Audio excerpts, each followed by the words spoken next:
BD Ceketsu Cimakan dari STLTMK. Saya merupakan dosen program studi sarjana kebidanan dan profesi bidan Universitas Pakuan Pekanbaru. Nah, spesialisasi saya mengajar pada bidang kebidanan. Pada hari ini, saya akan menyampaikan tentang teknik pengajaran saya dengan menggunakan metode DIA, yaitu Delivery, Interaction, dan Assessment. Pada kesempatan ini, saya akan menjelaskan salah satu mata kuliah saya, yaitu asuhan kebidanan pada persalinan dan bayi baru lahir, dengan bobot 8 SKS yang terdiri dari 6 SKS teori dan 4 SKS praktik, yang biasanya dipelajari di semester ganjil. Adapun untuk capaian pembelajarannya pada mata kuliah ini adalah yang pertama, mahasiswa mampu melakukan asuhan kebidanan pada persalinan secara holistik, komprehensif, dan berkesinambungan yang didukung kemampuan berpikir klinis dan juga reflektif.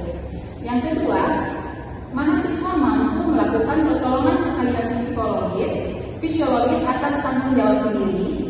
Yang ketiga, mahasiswa mampu melakukan penanganan awal kegawat darurat natal neonatal sesuai standar mutu yang berlaku. Dan yang keempat, mahasiswa mampu melakukan pendokumentasian asuhan dan pelaporan pelayanan kebidanan sesuai kode etik profesi.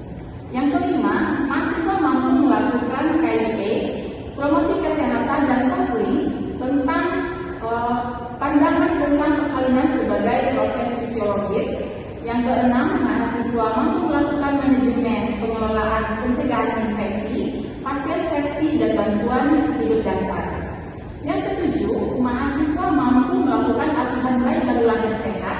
Dan yang kedelapan, mahasiswa mampu melakukan asuhan kebidanan dengan menerapkan mengasas pada ibu bersalin dengan pendekatan teknologi tepat guna. Selanjutnya, deskripsi mata kuliah asuhan kebidanan pada persalinan dan bayi baru lahir ini adalah mata kuliah ini bertujuan agar mahasiswa sarjana kebidanan mampu memberikan asuhan secara komprehensif kepada ibu bersalin dan bayi baru lahir, termasuk melakukan teknik masas yang didasari oleh sikap, keterampilan, dan pengetahuan yang memadai. Setelah mengikuti mata kuliah ini, mahasiswa diharapkan mampu memahami konsep dasar asuhan kebidanan, anatomi dan fisiologi persalinan, serta menguasai komunikasi, informasi, dan juga edukasi. Mahasiswa juga akan dilatih untuk menemukan dan menerapkan asuhan berbasis bukti atau evidence based, melakukan pendekatan non-farmakologis seperti teknik relaksasi dan juga masas, serta melaksanakan asuhan sesuai prinsip asuhan sayang ibu. Selain itu, mahasiswa akan dibekali keterampilan dalam menangani persalinan normal, penyembelihan dan juga kegawat daruratan, termasuk perawatan luka, pencegahan infeksi, serta pemeriksaan fisik dan imunisasi pada bayi baru lahir. Proses pembelajaran menggunakan pendekatan student-centered learning melalui metode kuliah demonstrasi, tugas individu dan juga kelompok, diskusi berbasis bukti, serta simulasi di kelas, laboratorium maupun lahan praktik. Evaluasi dilakukan melalui ujian tengah semester, ujian akhir semester, tugas mandiri, dan berupa observasi terhadap sikap dan keterampilan mahasiswa. Materi pembelajaran pada mata kuliah asuhan kebidanan pada persalinan dan bayi baru lahir adalah yang pertama, asuhan kebidanan pada persalinan secara holistik, komprehensif, dan berkesinambungan yang didukung kemampuan berpikir klinis dan juga reflektif. Yang kedua, ada faktor 5P dalam persalinan. Yang ketiga, ada manajemen nyeri. Yang keempat, ada kelas 1, 2, dan 3 persalinan dan periode postpartum dini. Yang kelima, keterampilan persalinan normal, sungsang, persalinan dengan ekstraksi vakum, manual plasenta pada kasus retensio plasenta.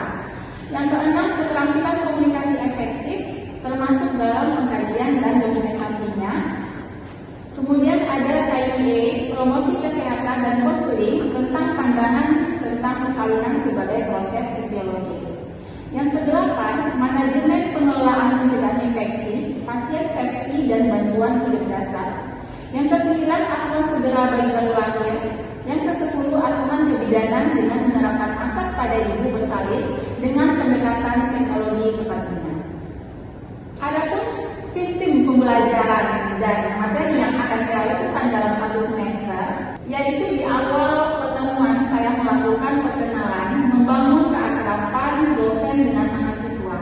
Nah, yang kedua, biasanya saya membuka diri untuk diskusi, apapun itu bentuknya terkait perkuliahan dalam bentuk diskusi. Kemudian dalam diskusi, saya biasanya memotivasi mahasiswa untuk belajar lebih fokus dan lebih giat dan lebih serius. Kemudian saya membahas konsep perkuliahan yang mana isinya adalah membuat kesepakatan bersama terkait proses perkuliahan agar mendapat gambaran pelaksanaan perkuliahan selama 1 semester ke depan. Selanjutnya, saya akan mencoba mengikuti pemahaman masing-masing mahasiswa terkait konsep persalinan. Nah, pada pertemuan pertama dan juga kedua, pembahasan terkait asuhan kebidanan dan asuhan sayang ibu pada persalinan secara holistik, komprehensif dan berkesinambungan yang didukung kemampuan berpikir klinis dan juga reflektif, di mana capaiannya adalah mahasiswa mampu untuk menguasai asuhan kebidanan secara holistik dan komprehensif dan juga berkesinambungan yang didukung dengan berpikir klinis dan reflektif serta adanya faktor mengapi pada persalinan.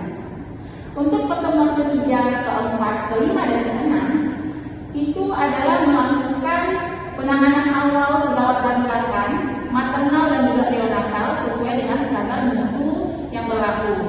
Nah, di mana capaian materi ini adalah ini diharapkan mampu mahasiswanya untuk melakukan penanganan awal kegawat daruratan neonatal sesuai dengan standar mutu yang berlaku, kemudian mempertahankan kenyamanan dan juga manajemen nyeri pada kala 1 persalinan dan kala 2 persalinan serta pada kala 3 persalinan.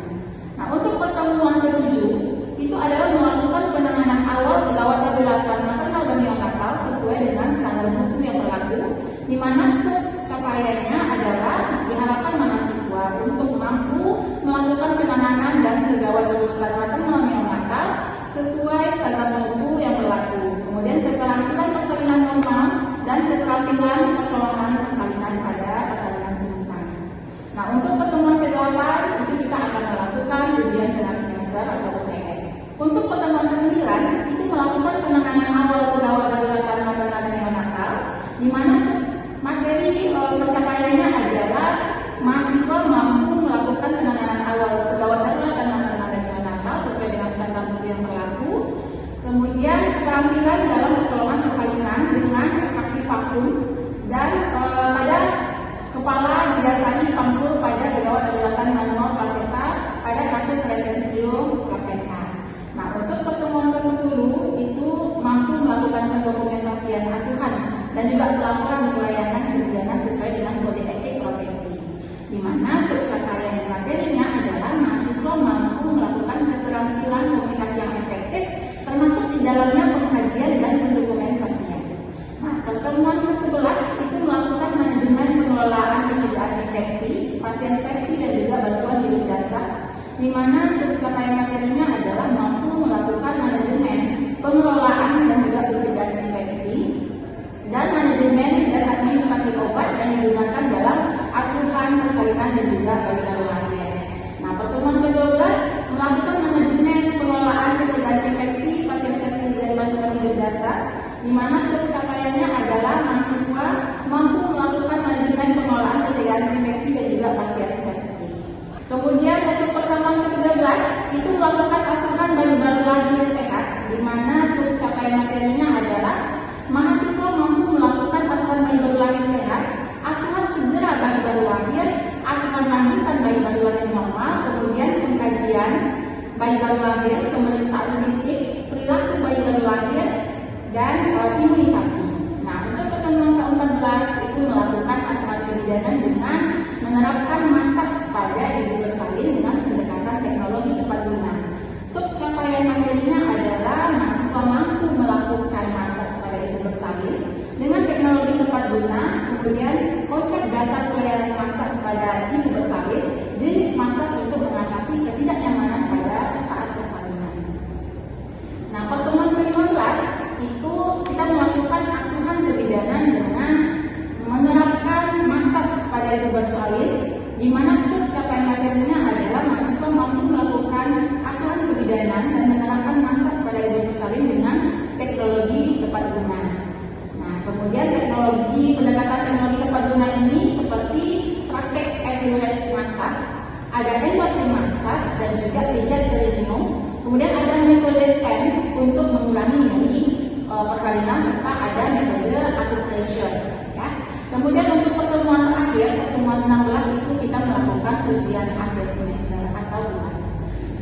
Baik, itulah gambaran pembelajaran perkuliahan asuhan kebidanan pada persalinan dan juga bayi balita.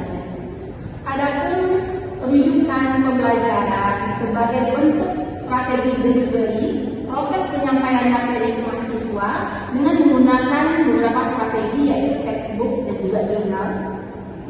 Kemudian media online digunakan untuk mencari topik yang menarik untuk dijadikan bahan diskusi terkait materi perkuliahan. Nah, biasanya di awal pertemuan dilakukan review pembelajaran yang mana fungsinya untuk mengingat kembali materi-materi pembelajaran sebelumnya dan akan disambungkan materi-materi yang akan datang. Selanjutnya, dalam perkuliahan saya juga menjalankan beberapa saluran komunikasi yang saya gunakan. Yang pertama menggunakan Zoom meeting dan juga Google Meet.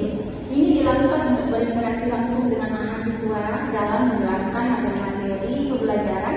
Selain ini, media Zoom meeting juga digunakan untuk berdiskusi langsung terkait keaktifan mahasiswa dalam menyikapi topik-topik perkuliahan di akhir perkuliahan. Nah, selain perkuliahan teori, saya juga menggunakan praktek di laboratorium, skill lab, untuk mempraktekkan teori yang sedang kita dapatkan di kelas.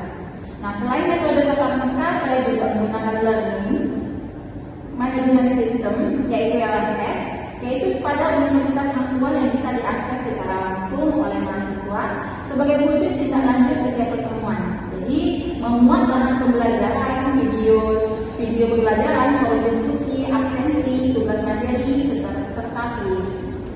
Strategi kedua adalah dengan case method atau collaborative learning dengan memberikan contoh kasus terkait dengan materi pembelajaran sehingga mahasiswa mampu berpikir kritis dan menganalisa kasus yang diberikan. Bentuk interaksi lain juga menggunakan WhatsApp group. Jadi ini digunakan untuk diskusi kelas terkait kendala-kendala selama proses perkuliahan.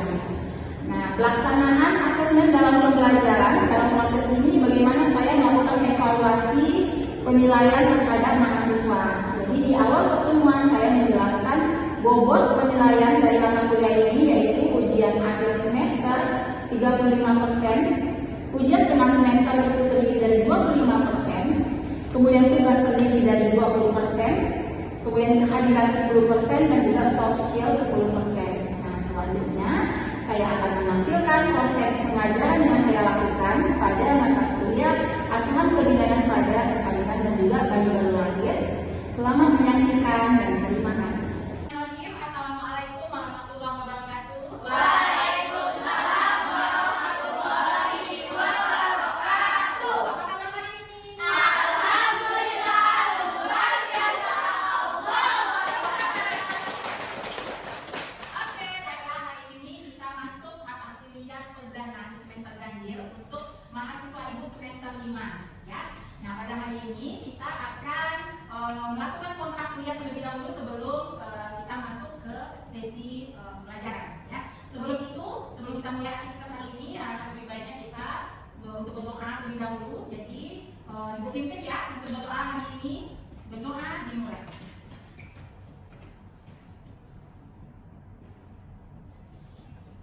Selesai. Oke.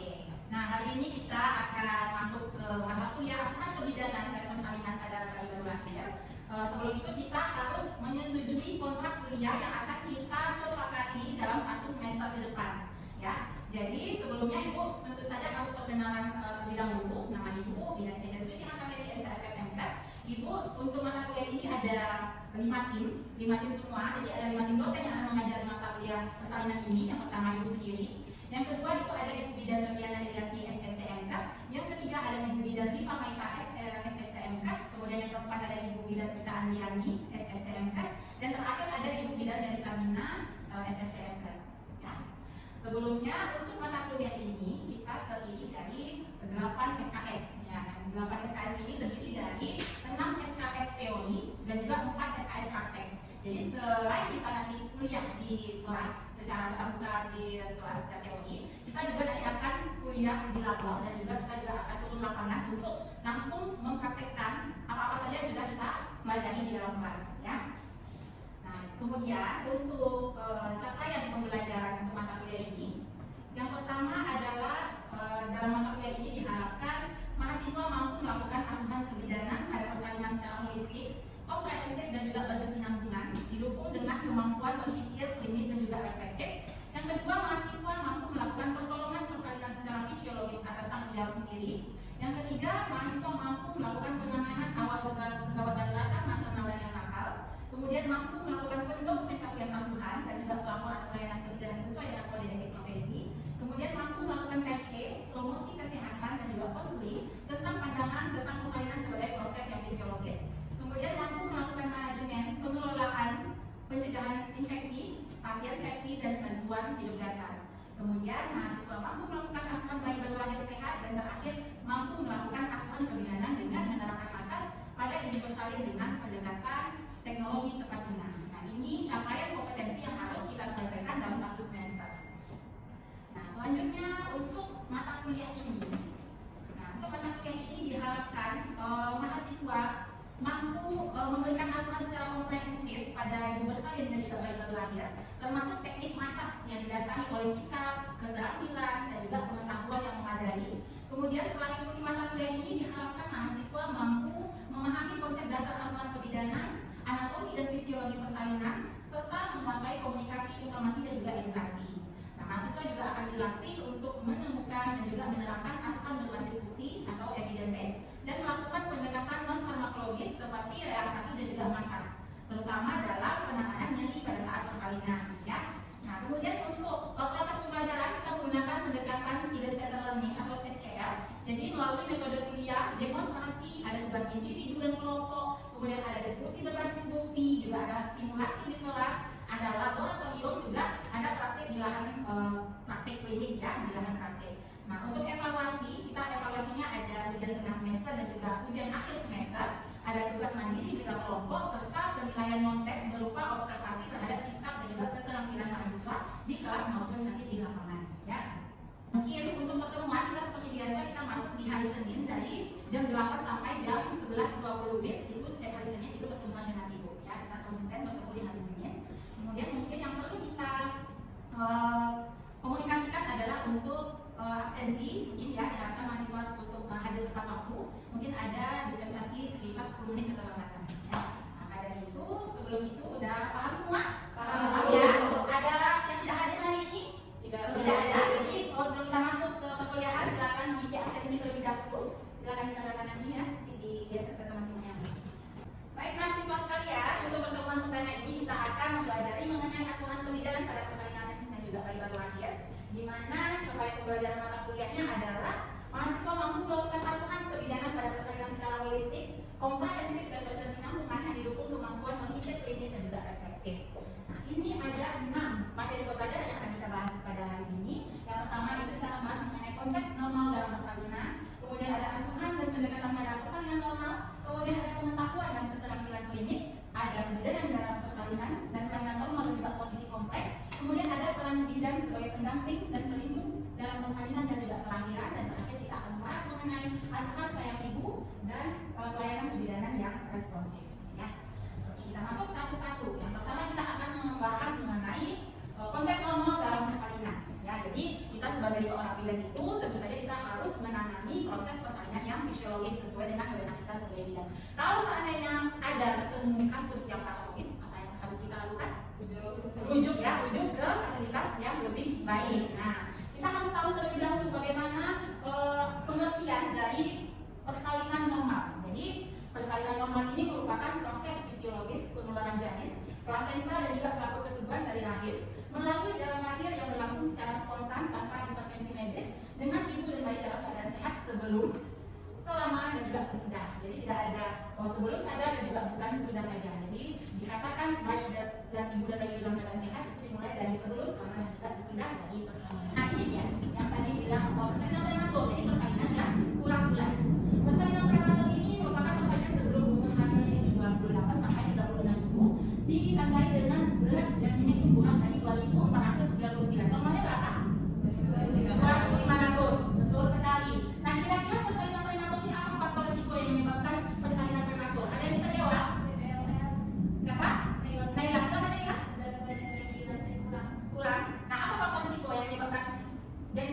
jawabnya. Resikonya dikatakan tidak cukup gizi seharusnya. Nutrisi gizinya kurang. Ya, benar sekali ya. Yang disampaikan oleh Naila, jadi bisa terjadi karena faktor gizi dari si ibu sehingga berdampak terhadap persalinan prematur. Bagus sekali Naila. Kemudian ada persalinan matur. Nah, ini persalinan yang normal tadi. Dalam rentang kehamilan 37 sampai 42 minggu dengan berat janinnya itu di atas 2.500. Ya. Kemudian ada namanya persalinan serotinus. Seperti yang kita tahu ini persalinan yang lewat dari bulan. Nah, persalinan ini melampaui umur kehamilan 42 minggu. Nah, kira-kira untuk persalinan serotinus ini apa ciri-ciri janinnya seperti apa? Ada yang tahu? Naila, silakan Naila. Panjang dan keras karena untuk kepala itu bisa lebat, kulit itu bisa berwarna hijauan dan kuning. Hijauan dan kuningan bagus sekali. Kita apa sih untuk Naila? Nah, bagus sekali Naila. Kemudian persalinan precipitatus. Jadi persalinan precipitatus ini persalinan yang berlangsung kurang dari 3 jam. Jadi persalinan yang berlangsung secara cepat ya. Oke, kita lanjut. Selanjutnya itu kita akan melihat, ini ada gambar bagaimana proses berlangsungnya dari persalinan. Yang pertama itu persalinan normal, tentu saja dia yang keluarnya dari jalan lahir ya. Kemudian ini terlihat jelas. Nah ini persalinan buatan. Nah sebuah kandang ini kira-kira apa? Sesar, seksio sesaria. Kira-kira apa indikasi terjadinya persalinan dengan seksio sesaria? Ada yang tahu? Yosi silakan. Pertama itu rambut sempit, preeklampsi, placenta flavia, solusi placenta, presentasi abnormal pada janin dan janin besar. Bagus sekali, benar ya? Applause untuk Yosi. Jadi yang bilang oleh Yosi itu benar. Itu indikasi dari persalinan dengan seksio sesaria karena tidak bisa dilahirkan secara normal. Ada beberapa komplikasi yang menyertai kehamilan ini. Kemudian ini ada namanya persalinan buatan melalui vakum dan juga ada korset ya. Korset ini dia hampir mirip, cuma bentuk alat untuk membantu kelahiran yang berbeda. Kira-kira antara vakum dan korset ini apa faktor risiko terjadinya persalinan dengan bantuan vakum dan korset? Siapa yang menjawab? Nadila silakan. Silakan Nadila. Indikasinya kepala dua memanjang, lalu ibu kelelahan dan gangguan kemajuan penurunan kepala. Ya, bagus sekali. Terima kasih sudah dijawab. Benar ya? Itu faktor risiko untuk persalinan dengan menggunakan bantuan vakum dan juga korset. Bagus sekali. Berarti anak ibu sudah banyak membaca dari rumah sebelum kita mulai persalinan ya. Bagus, kita lanjut. Nah, selanjutnya ada namanya persalinan anjuran ya. Jadi persalinan anjuran ini ada yang apa ya? Ini apa? Ini tindakan apa nih? Amniotomi. Jadi melakukan pemecahan selaput kesebaran. Jadi indikasinya kalau seandainya pembukaannya sudah lengkap ya. Pembukaan sudah lengkap namun ketuban masih belum pecah, makanya kita berikan tindakan amniotomi. Nah, itu dia beberapa proses dari pertolongan persalinan menurut proses berlangsungnya. Nah, kemudian kita harus mengetahui bagaimana tanda-tanda dari persalinan. Yang pertama itu his ataupun kontraksi yang semakin lama itu semakin ada kuat. Kemudian keluar lendir bercampur darah, ada pecahnya ketuban, keluarnya air. Kemudian penurunan kepala janin ke jarak lahir. Nah, ini merupakan tanda-tanda mulainya persalinan. Nah, kemudian setelah timbulnya tanda-tanda, tentu kita sebagai seorang bidan harus melakukan asuhan dan juga pendekatan kepada ibu ya, terutama dalam membantu persalinan yang normal. Apa saja yang kita lakukan? Yang pertama kita harus melakukan pendekatan yang holistik. Nah, apa itu holistik? Kita memperhatikan aspek fisik ibu, apakah ibunya stamina yang cukup, apakah ibunya tidak kelelahan, itu harus diperhatikan. Kemudian bagaimana emosionalnya si ibu, apalagi ibu-ibu yang kehamilannya pertama, tentu emosinya juga tidak stabil. Jadi harus kita perhatikan itu. Kemudian kita jaga bagaimana psikologi dari si ibu dan juga bagaimana spiritual ibu. Jadi apapun yang akan dijalankan itu tetap kita harus melibatkan Tuhan ya, supaya dimudahkan, terutama dalam proses persalinan. Selain itu kita harus melakukan pendekatan woman centered care, jadi memang berpusat pada ibu. Contohnya seperti fokus pada kebutuhan, kira-kira apa kebutuhan yang diharapkan oleh si ibu dalam dia melahirkan anaknya. Kemudian apa preferensinya dan apa pengalaman ibu. Apakah ini pengalaman kedua ibu yang melahirkan? Kita tanya, kira-kira pengalaman pertama ada penyulitkah, ada masalahkah, itu harus kita tanyakan supaya kita tahu bagaimana intervensi kita ke depannya untuk menghadapi persalinan ibu yang ini ya. Nah, ini pendekatan dan juga asuhan yang harus kita lakukan. Nah, ini kita akan masuk ke kala dalam proses persalinan. Jadi pada persalinan itu kita terdiri dari 4 kala. Ada kala 1, kala 2, ada kala 3, dan juga ada kala 4. Itu udah ada yang tahu belum? Kala 1 itu apa? Misu silakan. Dimulai dari pembukaan 0 sampai pembukaan 10. Sampai pembukaan 10, sampai pembukaan lengkap ya. Benar sekali Misu. Jadi memang kelas 1 itu dimulai dari pembukaan 0 sampai pembukaan 10. Kelas yang lahir, kemudian untuk kelas 4 dimulai dari dari 2 jam setelah persalinan. Itu ada 4 hal yang akan kita lalui dan akan kita pantau selama proses persalinan ibu itu terjadi. Nah, kita sudah tahu apa itu kala 1, kala 2, kala 3. Apa yang akan kita lakukan di setiap kala tersebut? Nah, ini dia. Untuk kala 1 kita harus melakukan observasi kontraksi. Ada pembukaan cervix di sana, ada BJJ, ada posisi ibu, ada manajemen nyeri. Nah, manajemen nyeri ini kita atasi pada kelas 1 karena memang di kelas 1 itu, apalagi kalau kelas 1 fase aktif yang mulai dari pembukaan 4 sampai 0, ibu akan merasakan nyeri hebat, nyeri yang luar biasa. Kita sebagai seorang leader harus melakukan asuhan sayang ibu. Salah satunya adalah dengan melakukan manajemen nyeri. Apa-apa aja yang bisa kita lakukan seperti membantu nafas dalam, relaksasi ya. Kemudian posisi yang nyaman, kita bantu ibu memilih posisi apa yang nyaman bagi ibu untuk melahirkan. Kemudian ada pemberian kompres panas dan dingin. Itu bisa diletakkan kompresnya di antara pinggang sampai ke area. Kita tanyakan ibu di bagian mana yang benar-benar menjadi hebat.